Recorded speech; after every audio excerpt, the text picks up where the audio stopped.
What's up, everybody? Are you overwhelmed by the never ending supply of depressing bad news? Well, let's refuel our tanks with 7 recent positive stories. This is Getty News for the month of December 2021.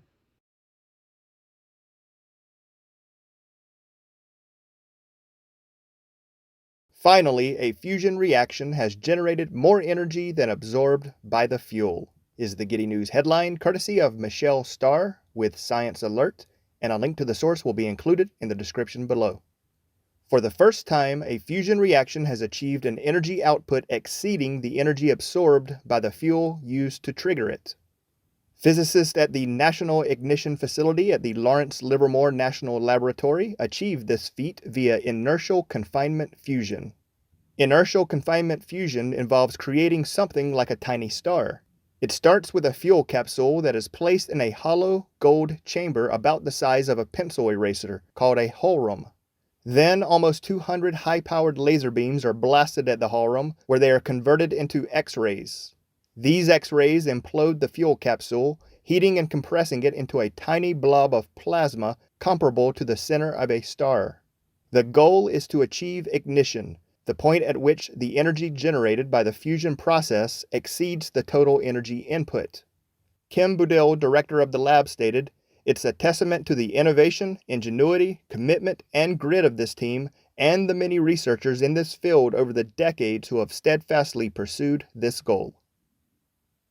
North America's first whale sanctuary is taking shape in rural Nova Scotia, is the Getty News headline, courtesy of Michael McDonald with the Globe and Mail, and a link to the source will be included in the description below.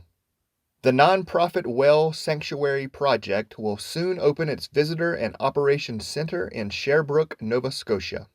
The coastal sanctuary, to be enclosed by large underwater nets, will be the size of 50 football fields and is about 300 times larger than the biggest tank in any marine park. It's designed to accommodate up to 8 beluga whales, each of which are unable to return to the wild due to a lack of survival skills from being held in captivity elsewhere. The new operations center has been built in a renovated Century home on the main street in Sherbrooke, a former timber and gold mining town.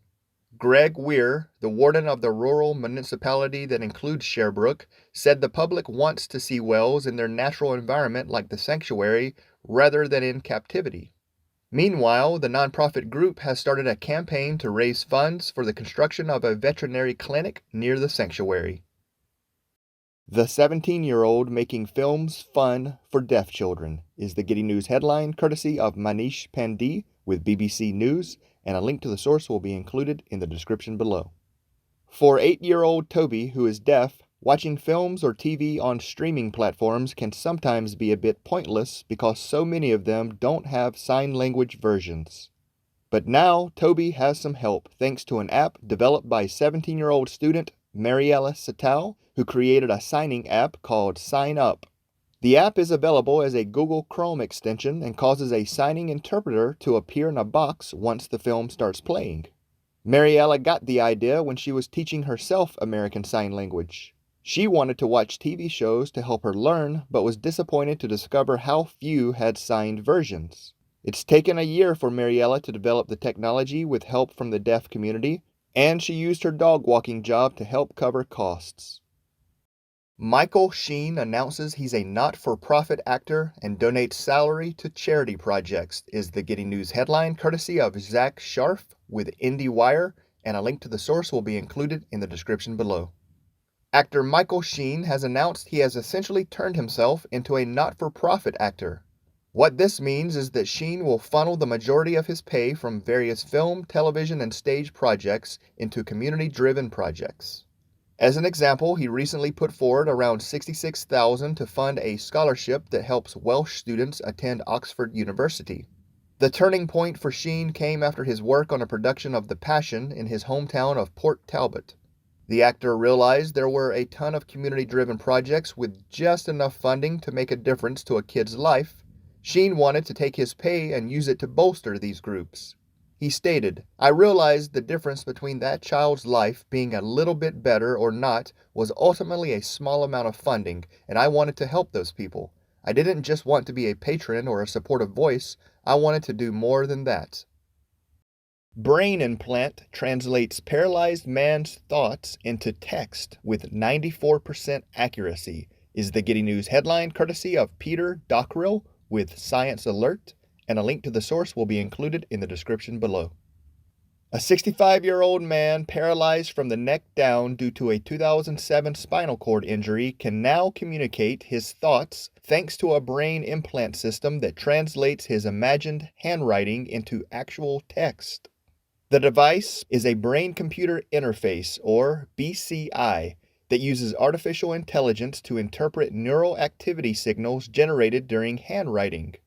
In this case, the man wasn't doing any actual writing as his hands and limbs have been paralyzed for several years. Instead, he concentrates as if he were writing, effectively thinking about making the letters with an imaginary pen and paper. Electrodes implanted in his motor cortex record the signals, which are then interpreted by algorithms running on an external computer to decode the imaginary pen trajectories. In tests, the man was able to achieve writing speeds of almost 20 words per minute and with about 94% accuracy. Hero dog credited with saving baby's life, is the Getty News headline courtesy of ABC News, and a link to the source will be included in the description below. An 8-year-old Boston Terrier is being held as a real-life hero after alerting his owners that their 9-month-old baby needed help. Jeff and Kelly Dowling of Connecticut stated that while their daughter slept in her nursery, their dog named Henry began acting strangely, repeatedly barging into the nursery and waking the baby. Kelly stated, "He was headbutting the door open and going into her room and standing there. Every time I shooed him away, he would go back in as soon as my back was turned." It was Henry's repeated actions that pushed the Dowlings to go into the nursery, where they discovered that their daughter was having trouble breathing. The Dowlings rushed their daughter to a local hospital, where doctors were able to clear out her airways. When the family returned home, they gave some extra love to Henry. Jeff said that Henry was allowed to sleep in bed with him, and that the dog has a stake in his future. 13-year-old boy granted a Make-A-Wish uses it to feed the homeless every month for a year, is the Getty News headline courtesy of Caitlin O'Kane with CBS News, and a link to the source will be included in the description below. Last year, 13-year-old Abraham Olagbegi found out that he was born with a rare blood disorder and needed a bone marrow transplant. Almost 1 year later, he received some much better news. Not only was his transplant successful, but he also qualified for Make-A-Wish, the organization that grants wishes to children with serious illnesses.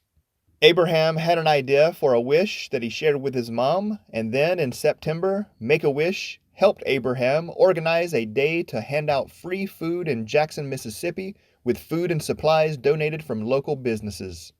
And once a month for the next year, Make-A-Wish will work with Abraham to find local supporters to help supply the food they need to feed almost 100 homeless people at each event. When Abraham's wish completes in August 2022, he plans to continue helping the homeless by continuing the events as a new nonprofit called Abraham's Table. All right, that's it. I would love to hear your thoughts on this episode of the Getty News. And if you have a positive news story that you'd like for me to share, please include a link in the comments below. And until next time, take care of yourself, and thanks for watching.